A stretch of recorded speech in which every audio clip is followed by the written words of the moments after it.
Hello everybody out there, Chris here, and welcome back to the channel. Hopefully you all are having a wonderful week. Today actually is Valentine's Day as you're watching this episode, so happy Valentine's Day everybody. But to go back a little bit, back to last weekend, I had the chance, actually last Thursday, starting last Thursday, I had the chance to actually take part in the Division 2 private beta. And originally I was just going to play it, stream it on my Twitch, and that was going to be it. But I really wanted to sit down and share my thoughts on the Division 2 closed beta with all of you. Now, this was a private beta, so the only way you could have gotten on it was if you signed up through Ubisoft, because sometimes you get lucky and they draw your name and you can try out the private beta. I was going to say demo, private beta demo, same thing, kind of, not really, I don't know. Anyway, or you, like I said, you pre-ordered the game and you got into the private beta that way.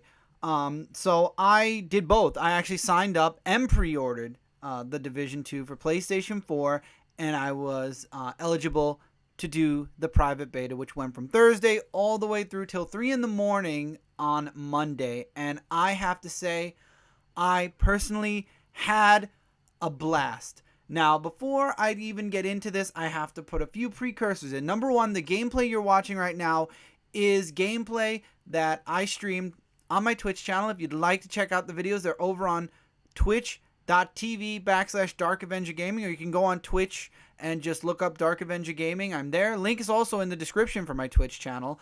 I am also going to be migrating those videos over to Frontline Gaming Zone. You just search up on YouTube Frontline Gaming Zone. It'll take you to the channel, and you can check out all the videos there, but they're all available right now on Twitch. It really depends on when you're watching, because at some point Twitch purges older streams, and if you're watching this a while from when it's going up, no promise that it's still going to be on the Twitch channel, but it'll always be archived. I archive all of my Twitch streams over on Frontline Gaming Zone for right now, so if you'd like to check out my gameplay of the Division 2 beta, go check it out. Now, another precursor is I am a huge Division fan. That is one of the very few games that I am still playing since its launch. The Division 1 is one of those games that since the day it came out all the way until today, this very day, I am still playing in one way or another, whether it be through the DLC that was added over time, or just going out there in the open world and doing boss runs, Dark Zone.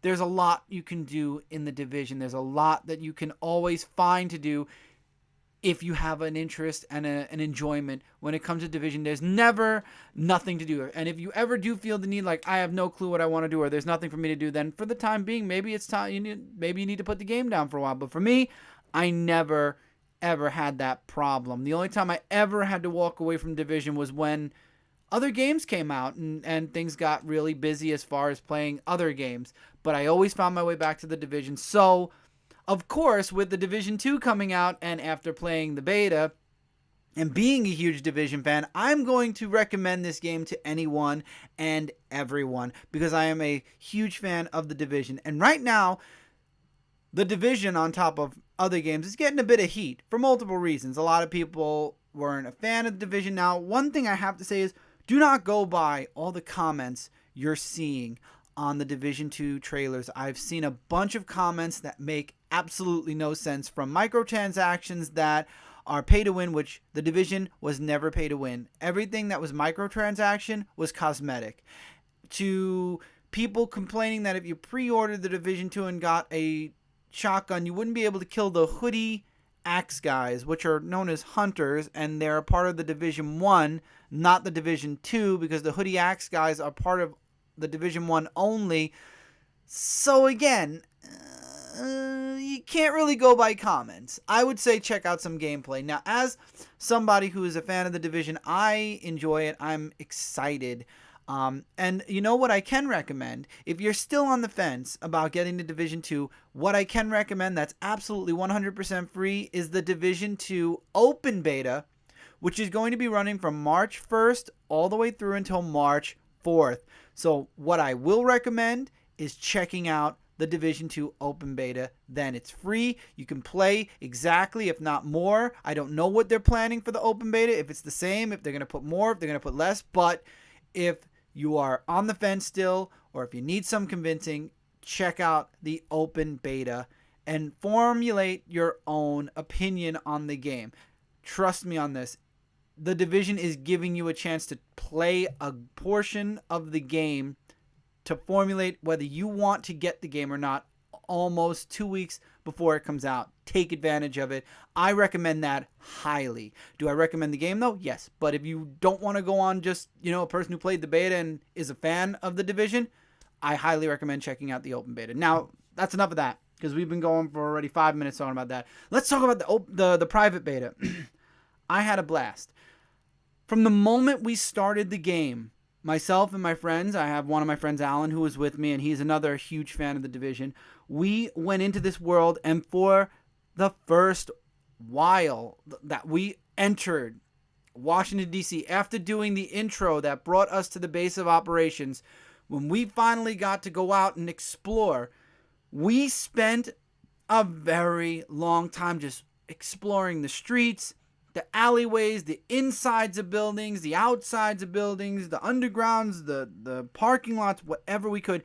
And it's massive. For a map that I thought was small, looking at Division 1, New York was small compared as well. There was so much to explore. There was so much to be looted. Literally, you'd go down an alleyway and you had tons of stuff to loot. And over time, that loot came back. It's not a one-time take. You take and then eventually it restocks. And I had a blast finding audio logs that I didn't even think would be in the beta, to tools, to electronics, to fabric, to stuff that you'd need for the strongholds, which I'll get into that momentarily. But all sorts of things scattered everywhere, guns. And then later on, when you start going to the safe houses, you access computers and they show you where there's SHD tech, and that tech allows you to upgrade your character and your skills. So there's that to find. There's gates where you shoot the locks and you can go in. There's so much. This game is going to be a game where there are going to be certain days where you just dedicate to exploring. There's so much to explore and so much to loot. And still, I'm positive that we didn't even scratch. Obviously, we didn't scratch the surface because it was a small part of the map. But still, even in that small part of the map, I feel like we didn't even scratch the surface. And I loved it. I love a game that allows you to explore and loot and find things everywhere, including the Dark Zone. So in this private beta, we got 2 main missions. The very first mission we get when we get to the first stronghold. And then the second mission allows you to unlock the Dark Zone. There's also some side missions. There's a couple of smaller side missions. Like I said, you unlock the stronghold easy. The stronghold, there's no mission attached to it. You just go to it. However, there are 4 control points altogether that were in this private beta. And the way you get strongholds is you have to fight off the opposing hyenas. That's what they're called in this game. And that's one of the factions in this game. And then after you fight them out of the stronghold, you have to defend the stronghold. And then after defending the stronghold is yours and it's friendly. And then the way you keep it operational is you give the leader of that stronghold water, food, and little parts, I believe they were parts that you find scattered throughout the world, and they deplete over time and you have to refill them.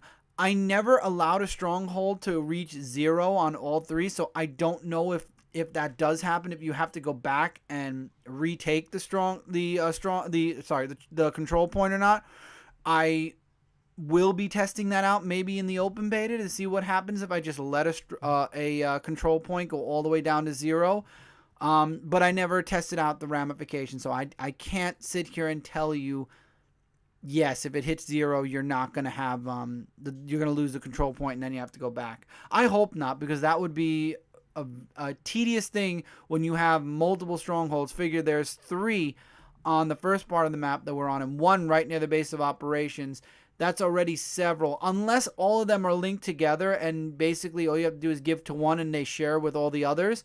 That would be one of the tedious things. Now, other than that, no complaints. I had a blast with all of them. There were a couple of bugs on a few of the missions that caused us to either have to replay the missions or we left the mission too early because we misunderstood what we had to do and we had to start it over again. That's what happened the first time we played the first mission. But other than that, everything else was smooth. The missions were fun. We can go back and play them on hard. At the moment, when you start a mission, when you do a mission for the first time, you do it in story difficulty is what they call it. And then after that, you can play it on normal, which is a bit harder, and then hard, which is really hard. That's another thing I'd like to do more of in the open beta. We never got a chance to truly do an entire hard mission, which I wanted to do. And then after doing the 2 missions, like I said, you unlock the Dark Zone, and you do a mission exploring the one Dark Zone you're allowed to play in the private beta. And then you go out, and then after you leave the Dark Zone, fighting through a couple of CPUs or NPCs, it opens up, and then you can actually go into the Dark Zone, and that's where other people are. And there was a lot of fun in the Dark Zone. There were a lot of people going rogue, a lot of people testing rogue, all the different types of rogue, and it was a normalized DZ, so no matter what level you were, it was normalized. And the maximum level in the game in the main PvE world was 7.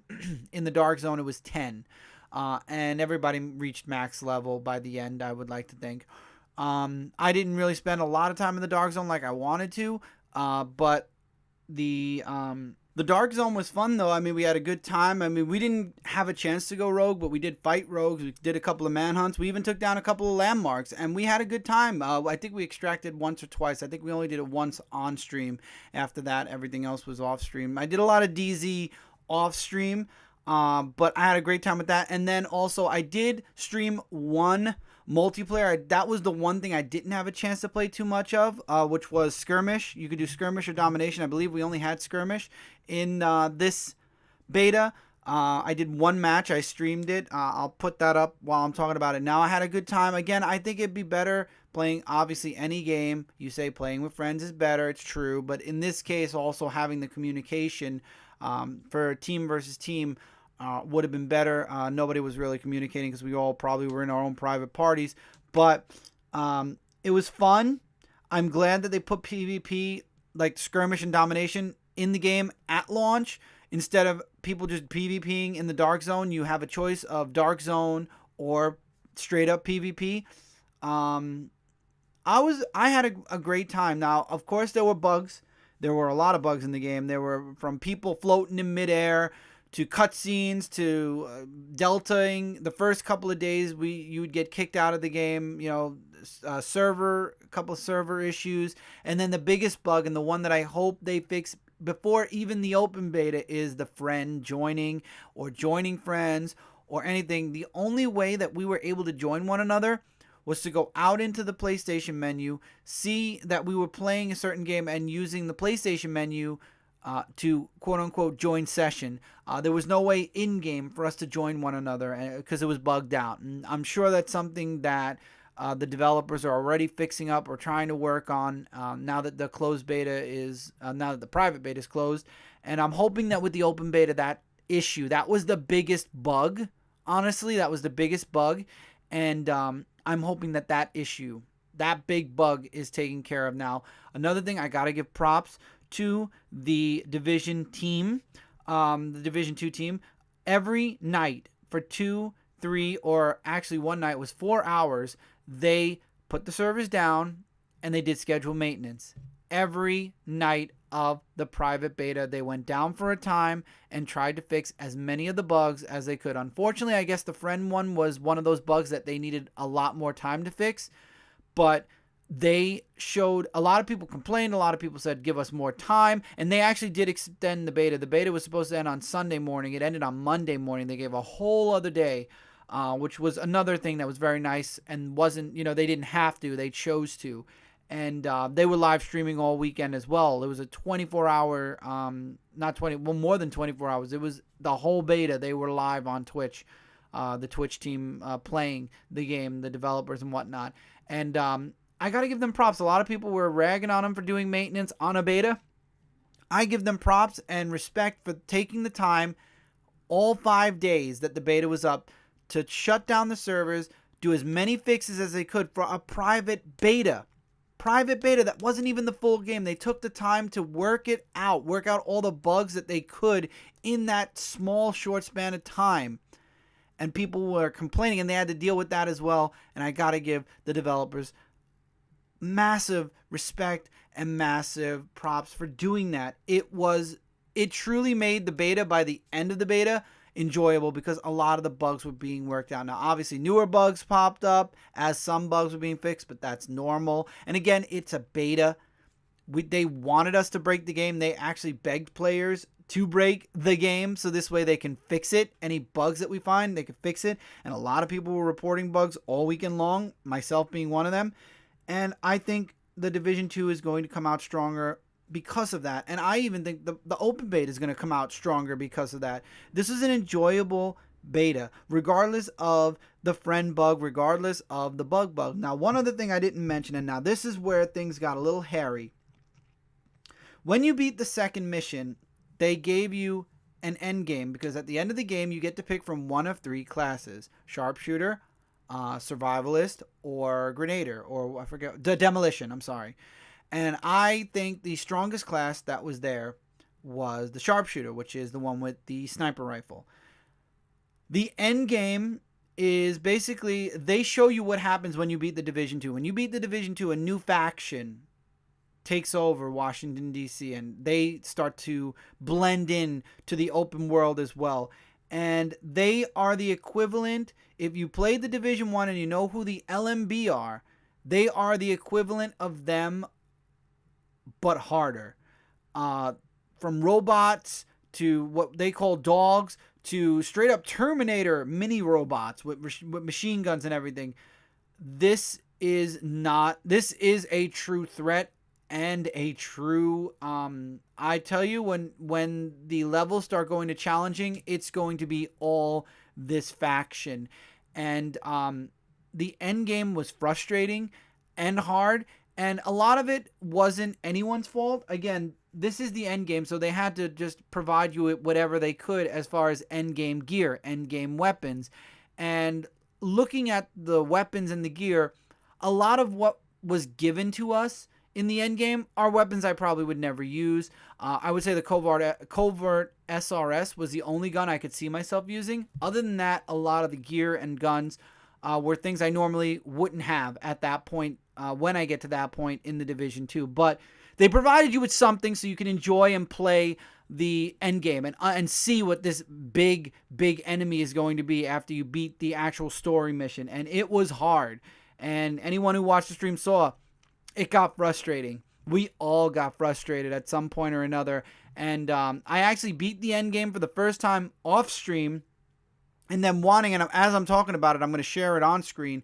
I wanted to stream it again, and I had the chance to actually grab Brant, my other friend Brant, to play with me and Alan and our other friend Rob, and we went through the end game again. And beating the end game, as well as a few other things, you get special patches for playing the private beta and doing these things in the game. When the full game comes out, we'll have patches for doing that, which I thought was really nice also. But the end game was hard, and I couldn't solo it. I know some people did, but a lot of people went the route of going in with friends because it was tough. It was tough. It was hard. And when you beat the mission, that was it. You couldn't go any further with your specialist character. But again, I thought it was nice that they added the end game. They added more so you can see what else is going to happen. It's not just do the story and then the game's over. There's a lot more that the Division 2 is going to be giving us. DLC for the entire first year is free. Second year obviously won't be. I mean, let's not sugarcoat this. There's going to be a year 2. There might even be a year 3. If you look at Rainbow Six, if you look at Ghost Recon, they're in their thirds.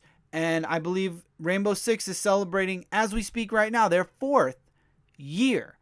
And the Division only had one DLC bunch with 3 packs: the Underground, Survival, and then their Last Stand, which was their PvP. This time around, I think we're going to get one of those in the free year 1 DLC, and then year 2 will probably have more immense like game updating stuff. Like, not even game updating stuff. I mean, I think they'll always keep, when the map updates, it'll be a free thing. But other than that, anything like an extra mode or like survival or whatnot, I believe if it comes out with year 2, that's going to be something that's going to be paid DLC. But I still give them props. They're doing an entire year of DLC for free. How much or how little that is, That's up to the developers, and that's up to what they have in the works. And there's a lot of competition out there. There's a lot of big games coming out right now. There's a lot of big games coming out at the end of 2019. And again, the Division 2 is going to want to do what they did again with the Division 1. They're going to want to make it last until they're ready to release a third division. If they're going to release a third division, I'm not saying they are, but they're going to want players to stay in this game for as many years as players stayed in the Division 1, and I'm sure other players as well as myself, we will still be returning to the Division 1 every so often to do a survival or a boss run or just to revisit New York and say, "Hey New York, how you doing?" But I'm pumped. I think that the Division 2 is going to be excellent. I definitely recommend checking out the closed beta, like I said, the open beta, as I said once again. And if you haven't pre-ordered the Division 2, I know everybody and their grandmother in the comments is saying, don't pre-order the Division 2. I did. I don't regret it. And I don't think anyone who was a fan of the first game will. And again, if you're on the fence, you could always try the open beta and make your judgment that way. Or don't even pre-order the game. Order it or buy it when it comes out. There are a wide variety of stores out there, and I'm sure tons of them are going to have tons of copies that you can buy day of. It all depends if you want the pre-order bonus stuff or not. And honestly, some people don't need the pre-order or bonus stuff, and that's fine. That's completely fine. Up to you. I recommend the game. I love the Division 2. Huge props to the Division team, the team that made the Division 1 and 2, for giving us an awesome private beta. I'm excited, and I cannot wait to get back to DC in the open beta, and especially back to DC when the full game finally drops. I know I will be spending hours on top of hours exploring and fighting to save Washington and basically the entire United States, because that's what this game looks like on a grand scale. So with that, that's all I have to say, really. I had a great time doing the beta. I just had a blast, and it shows because I've gone for 22 minutes now talking about it. So till next time, everyone, take care. Hopefully, again, you're having a wonderful Valentine's Day if you're watching this on Valentine's Day. If not, hopefully you're having a great day, night, or whenever. I'll speak to you all soon. Till then, later, everybody.